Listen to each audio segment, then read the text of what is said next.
Friends, welcome to my channel. तो आज हम बात करेंगे national institute of plant health management की तरफ से एक नया नोटिफिकेशन है जिसमें senior consultant, junior research fellow and senior research fellow की टोटल 6 वैकेंसीज रिलीज की गई है। इसमें जो आपकी सिलेक्शन होगी वो डायरेक्ट इंटरव्यू के थ्रू होगी।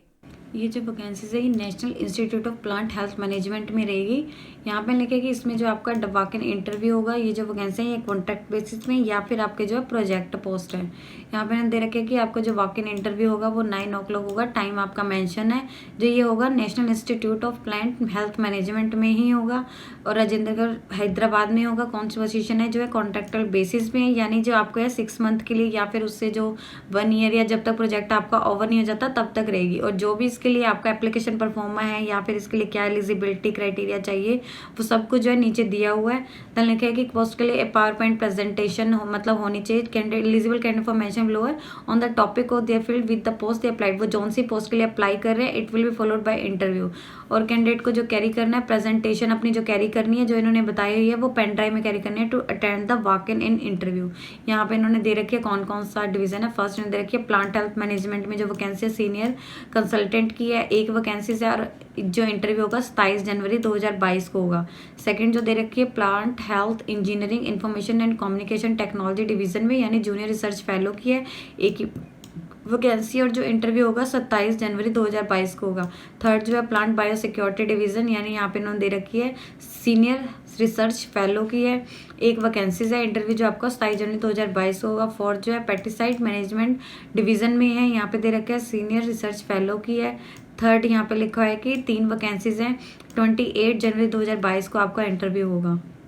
यहाँ पे इन्होंने इसकी क्वालिफिकेशन दे रखी है, क्या कह रहेगी सीनियर कंसल्टेंट के लिखे कि आपके पास जो है ए फर्स्ट या फिर हाई सेकंड क्लास जिसमें आपके जो 57% से अबव मार्क्स हो, मास्टर डिग्री होनी चाहिए इन एंटोमोलॉजी में या प्लांट पैथोलॉजी में या इन एग्रीकल्चर बॉटनी में या जूलॉजी इन स्पेशलाइजेशन इन एंटोमोलॉजी या फिर प्लांट पैथोलॉजी जो जो इन्होंने यहाँ पे दे रखे है इसमें जो आपकी मास्टर डिग्री होनी चाहिए यहाँ पे इन्होंने दे रखी है। इसके अलावा PhD होनी चाहिए रेलिवेंट सब्जेक्ट में, प्रेफरेंस दी जाएगी कैंडिडेट को ऑफ एग्रीकल्चर एंटोलॉजी या फिर प्लांट पैथोलॉजी वालों को, वही इन्होंने दिया हुआ है।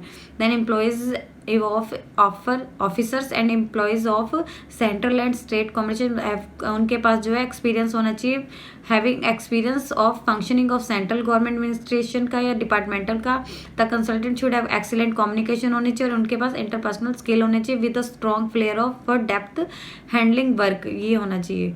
देन यहाँ पे सेकंड जो दे रखी है वही इन्होंने जो मांगी हुई थी कि हाँ रेलिवेंट सब्जेक्ट इन्होंने दे रखे हैं कि क्या क्या मतलब वही है एंटोमोलॉजी प्लांट आपके ये होने चाहिए। यहाँ पे एज इन्होंने लिखे है कि मैक्सिमम जो है 65 तक होनी चाहिए। बाकी जैसे 65 तक के लिए engagement beyond 65 years up to 70 could be approval, जैसे कि उन्होंने लिखा है कि आपकी 65 तक ही होनी चाहिए। जूनियर रिसर्च फेलो के लिए लिखा है कि एजुकेशनल क्या चाहिए, एक वैकेंसी है एजुकेशनल जो है एमटेक होनी चाहिए कंप्यूटर से या फिर MSc होनी चाहिए कंप्यूटर से या MCA या फिर बीटेक कंप्यूटर से या फिर BSc कंप्यूटर से या BCA या उसके इक्विवेलेंट कोई भी स्टडी होनी चाहिए। टेक्निकल में लिखा है कि about Photoshop, Corel Draw and design Illustrator with audio and video editing with Corel Draw etcetera जो में आपकी जो है नॉलेज प्रॉपर होनी चाहिए। एज लिखी हुई है 30 साल रहेगी मैन के लिए और 35 रहेगी वुमेन के लिए। नेक्स्ट तो देखिए सीनियर रिसर्च फेलो की एक वैकेंसीज है, मास्टर डिग्री होनी चाहिए रेलिवेंट सब्जेक्ट में with 4 year of bachelor degree. इसके बाद candidate having post graduate degree in basic science with relevant subject with 3 years bachelor degree या फिर 2 year master degree should have NET qualification. यहाँ पे दे रखे कौन कौन से रेलिवेंट सब्जेक्ट कौन से, जूलॉजी विद एंटोमोलॉजी या एग्रीकल्चर विद एंटोमोलॉजी या फिर horticulture with entomology, wild life या फिर बायो लाइफ या उसके इक्विवेलेंट। 35 यहाँ पे मैन के लिए दे रखी है एज होनी चाहिए और वुमेन के लिए जो 40 years तक होनी चाहिए। सीनियर रिसर्च फेलो की टोटल 3 वैकेंसीज हैं। यहाँ पे उन्होंने क्वालिफिकेशन मांगी मास्टर डिग्री होनी चाहिए रेलिवेंट फील्ड में with 4 year of bachelor degree या फिर लिखा हुआ है कि कैंडिडेट के पास एक पोस्ट ग्रेजुएट डिग्री होनी चाहिए in basic science with relevant subject with 3 years bachelor degree या फिर 2 years master degree with should have NET qualification. यहाँ पे इन्होंने एज दे रखी है मैन के लिए जो एज है वो 35 ईयर है और जो वुमेन के लिए 40 years तक की है। यहाँ पे लिखे कि जो उन्होंने ऊपर बताया हुआ है उस डेट को attending that should present themselves और सर्टिफिकेट वेरिफिकेशन होगी उनकी, जो उन्होंने अपने डॉक्यूमेंट वगैरह लेके आने सेम वेन्यू पे 9 PM होगी on the date mention in the notification में जो डेट मेंशन की हुई है कैंडिडेट को अपने डॉक्यूमेंट लेके आने होंगे, कौन कौन से ओरिजिनल डॉक्यूमेंट लेके आने हैं, उनका एजुकेशनल क्वालिफिकेशन होगी, एक्सपीरियंस होगा अगर रिसर्च का, ट्रेनिंग का, प्रोजेक्ट का, कोई भी ऐसा, उनके सारे अपने डॉक्यूमेंट लेके आने हैं विद एक सेल्फ अटेस्टेड फोटो कॉपीज भी लेके आनी है उन सभी की, and recent passport size photography होनी चाहिए फॉर नेसेसरी सर्टिफिकेट वेरिफिकेशन के लिए।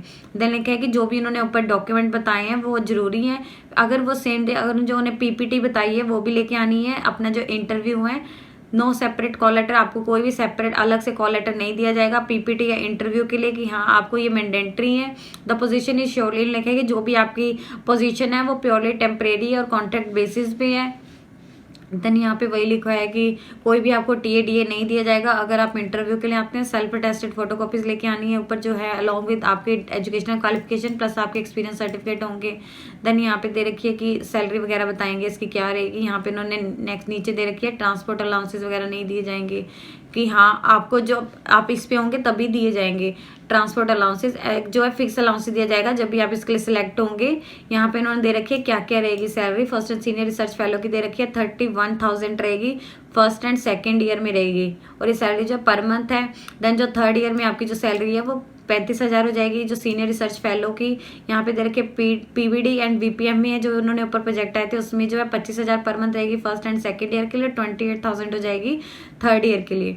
देन जो नेक्स्ट दे रखी है जूनियर रिसर्च फेलो की जो है 16,000 रहेगी per month first and second year में। देन जो नेक्स्ट उनकी लिखा है थर्ड ईयर में 18,000 हो जाएगी। यहाँ पे लिखे कि कोई भी आपको एचआरए इसमें नहीं इंक्लूड है। यहाँ पे ड्यूटीज दे रखी हैं आपकी क्या क्या रहेंगी वो आपने यहाँ से देख लेनी है, अलग अलग है भी प्रोजेक्ट वाइज है, जैसे उन्होंने ऊपर प्रोजेक्ट बताए थे। यहाँ पे इन्होंने टर्म्स एंड कंडीशन दे रखी है, जो भी है वैकेंसीज हैं कॉन्ट्रैक्ट बेसिस में है, 6 मंथ या 1 ईयर या प्रोजेक्ट पीरियड, जब तक इनका प्रोजेक्ट रहेगा तब तक है। देन वही सब कुछ है कि हाँ कैंडिडेट को अपने डॉक्यूमेंट लेके आने हैं, document at the time of interview, अगर उन्होंने जैसे कि बोला पीपीटी लेके आनी है कि वो पीपीटी भी लेके आनी है, अगर वो उसे लाने में नहीं लेके आते टू ब्रिंग द फेलियर हो जाते हैं तो वो इसके लिए एलिजिबल नहीं है इंटरव्यू के लिए, कोई भी आपको टीए नहीं दिया जाएगा। सेल्फ अटेस्टेड कॉपीज लेके आनी है, आपके एजुकेशनल क्वालिफिकेशन उसकी सबकी रहेगी। Then age and relax in exceptional cases by institute, यही सब कुछ है कि कैंडिडेट को declare stating that they are willing to have lower position in application applied is also ineligible, कि हाँ अगर वो नहीं है तो वो इससे शॉर्ट लिस्टेड भी नहीं कर सकते हैं। देन यहाँ पे और तो कुछ नहीं है, बाकी यही है कि there quarters will be at Hyderabad, will be as necessary by the project, will be in title, कोई भी उन्हें टीए नहीं दिया जाएगा, जब उनकी ज्वाइनिंग हो जाएगी तभी दिया जाएगा। देन ये जो वैकेंसी है टेंटेटिव में बढ़ भी सकती हैं। यहाँ पे इन्होंने इसका परफॉर्मा दिया हुआ है, ये आपने उधर भर के लेके जाना है कौन सी पोस्ट के लिए, यहाँ पे आपने पोस्ट मेंशन कर देनी है, इन्होंने लिखा है कॉन्ट्रैक्ट बेसिस पे है, यहाँ पे आपने अपनी फोटो लगा देनी है, पेस्ट कर देनी है। यहाँ पे कैंडिडेट का नेम आ जाएगा, ब्लॉक लेटर्स में लिखना है, यहाँ पे फादर नेम या मदर हस्बैंड नेम जो भी आपने लिखना है फादर नेम लिख देना है। यहाँ पे आपकी डेट ऑफ बर्थ आ जाएगी, क्रिश्चियन ईरा में लिख देनी है। यहाँ पे आपने एज लिख देनी है, कितने ईयर्स, कितने मंथ्स एंड कितने डेज हुए हैं। आपकी जो एप्लीकेशन की उन्होंने लास्ट डेट दे रखी है सबमिशन की तब तक के होंगे। देन यहाँ पे एड्रेस लिख देना, आपका प्रेजेंट एड्रेस क्या है, यहाँ पे आपका विद पिन कोड लिख देना है, यहाँ पे आपका permanent address with pin code, email ID लिख देनी है, यहाँ पे आपका मोबाइल नंबर आ जाएगा, यहाँ पे आपका अदर कोई लैंडलाइन है वो लिख देना है। यहाँ पे आपके एजुकेशनल आ जाएगी कि आपकी क्या क्वालिफिकेशन है, जिससे यहाँ पे आपने 10th से स्टार्ट कर देना है, कौन सी ईयर में की है, कौन सी यूनिवर्सिटी से, कौन से क्लास वगैरह मार्क्स थे, कोई अगर आप चाहते हैं रिमार्क्स देना, यहाँ पे 12th के, यहाँ पे डिग्री, यहाँ पे आगे आगे आप कर सकते हैं। देन यहाँ पे अगर आपका एम्प्लॉयमेंट है वो आपने यहाँ पे लिख देना है, कौन से ऑर्गेनाइजेशन में कौन सी पोस्ट पे थे, कब से कब तक ये, क्या आपकी सैलरी थी एंड क्या ड्यूटीज़ थी। देन अगर आप कोई एडिशनल देना चाहते हैं तो वो यहाँ पे दे सकते हैं कि हाँ कोई एडिशनल एकेडमिक क्वालिफिकेशन है या प्रोफेशनल क्वालिफिकेशन है या फिर रिसर्च है या फिर जो भी आपका है वो यहाँ पे आप लिख सकते हो। लिखे कि आपको जो उसका सर्टिफिकेट भी लगाना है, अगर स्पेस कम है तो आप उसे यहाँ पे लिखा है कि आप एक सेपरेट शीट ऐड कर सकते हैं अगर यहाँ पे स्पेस कम है तो। हाँ अगर आपको लग रहा है कि हाँ यहाँ पे नहीं मेरी और ज़्यादा है तो आप यहाँ पे ऐड कर सकते हैं। देन अगर आप किसी कैटेगरी से बिलोंग करते हैं तो वो आपने यहाँ पे लिख देनी है और उसका आपका सर्टिफिकेट भी इसके अब लेके आना होगा, डॉक्यूमेंट वगैरह लेके आने होंगे। यहाँ पे दे रखिए कि जो भी मेरी अकॉर्डिंग है वो ट्रू है and I will in the क्वालिफिलेटर्स, मैं वहाँ पे स्टे करूँगा अगर इसके यहाँ पे 3 किलोमीटर के रेडियस के अंदर या इसमें। देन यहाँ पे इन्होंने जो भी इंस्ट्रक्शंस हैं आपने देख लेना है। यहाँ पे इन्होंने सेल्फ डिक्लेरेशन दे रखी है कि हाँ मैं यहाँ पे जो भी आपका है कि हाँ मैं इनसे एग्री करता हूँ। आपने एक बार रीड कर ले, यहाँ पे कैंडिडेट के सिग्नेचर आ जाएंगे, यहाँ कौन सी डेट को भर रहे हैं एंड कौन से प्लेस पे भर रहे हैं, ये आपका आ जाएगा। तो ये आपका पूरा परफॉर्म है, ये आपने लेके जाना है। बाकी आपके जो डॉक्यूमेंट होंगे, जो आपने कैटेगरीज भरी होंगी, आपकी एक पीपीटी भी होगी, ये मस्ट है। तो ये डॉक्यूमेंट आपने लेके जाने हैं अपने इंटरव्यू के समय। यदि आपको इससे रिलेटेड और अधिक जानकारी चाहिए तो आप इसकी ऑफिशियल वेबसाइट पर जाकर चेक कर सकते हैं, जिसका लिंक मैं आपको डिस्क्रिप्शन बॉक्स में डाल दूंगी। यदि आपकी इस वीडियो से रिलेटेड कोई भी क्वेरी है तो हमें कमेंट सेक्शन में लिख के बता सकते हैं। वीडियो अच्छी लगी हो तो प्लीज लाइक एंड शेयर। इस तरह के और इन्फॉर्मेटिव वीडियोस को देखने के लिए आप हमारे यूट्यूब चैनल को सब्सक्राइब कीजिए।